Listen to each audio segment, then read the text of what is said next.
She helped Grandma to her feet and led her over to her rocking chair. "I'll get your babies, don't worry." Grandma allowed herself to be seated in the chair, fingering one of the glass swords that she'd salvaged. "My babies," she muttered to herself. Mom turned to us. "Emily, you've been told you're not allowed to dance in the house," she scolded. I waited for my sister to sell me out, but she surprisingly remained silent. I realized it was up to me to come clean. "I told her to, Mom," I said. "It's my fault." Mom released a long sigh as if weary of the world. Maybe she was. She ran a hand through her hair, and for the first time, I realized she had some grays woven in with the brown. "I think it's time you go upstairs to work on your homework," she said, sounding drained. "I can help," I tried, feeling really bad all of a sudden. Grandma looked so distraught. Emily was crying. Mom was furious. And once again, it was all my fault. So much for the best day ever. "I think you've done enough," Mom replied in a tight voice. "I'll take care of this. Just go upstairs. You too, Emily." I took my sister's hand and led her out of the room and up the stairs. Crazy how I'd gone from being in a great mood to being miserable all over again. It just proved my point. We couldn't stay here much longer. It wasn't healthy for Emily, and it certainly wasn't good for me. I sat Emily in front of the computer and let her surf the Disney website while I spread the drawings out on my desk and began to pencil in a new scene. I sketched Alora and Sir Leo resting by the cascading waterfall, just as we had done the night before in real, make that virtual, life. But instead of being content in Alora's arms, Sir Leo looked worried. "So now what?" he asked, turning to Alora. "You've got the potion you need to go home. Will you take me with you?" Alora shook her head. "You belong here in this fantasy world. You have no place on Earth. You'd hate it there."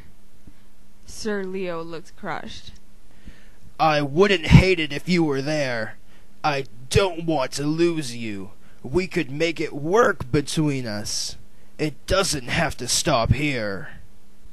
"I don't know," she said. "I'm not sure you would even like me in real life. I'm a lot different there, you know. I don't even look the same."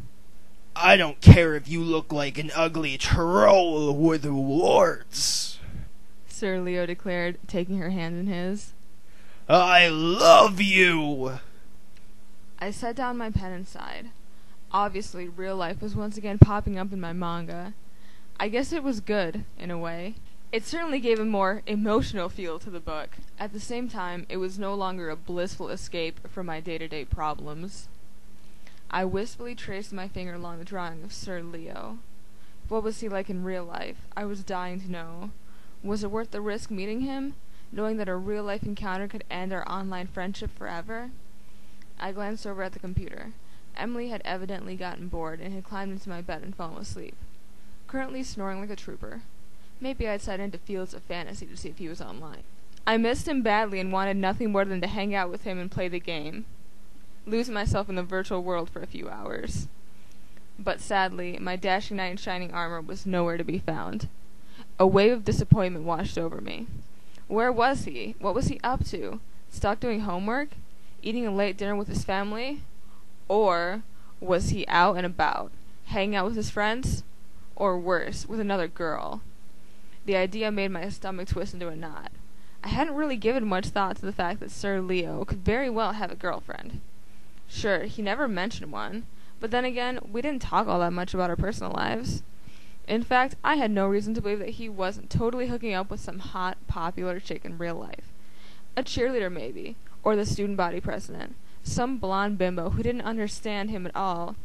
She didn't know his secret love for role-playing or comic books. She didn't know the sweet, sensitive soul well hidden behind the mask he wore to school. She didn't know the real Sir Leo, the boy grappling with who he was and who he wanted to be. And yet she had him. I thunked my head against my desktop, completely depressed. I tried to remind myself that I was projecting, that this hypothetical girlfriend likely didn't even exist. After all, Sir Leo had talked about meeting me in real life, and he certainly didn't seem the type who would cheat on his girlfriend. More than likely he was single, for now. Who knew? He could right at this very moment be sharing a first kiss with a girl he just met. A girl he would end up falling in love with. he'd start doing everything she wanted to do, which of course meant giving up video games, since she'd be jealous of every moment he spent away from her. They'd end up getting married and having children, and they'd throw lavish parties where, after a few beers, he'd bring up his old days as a closeted, comic book loving geek who played video games.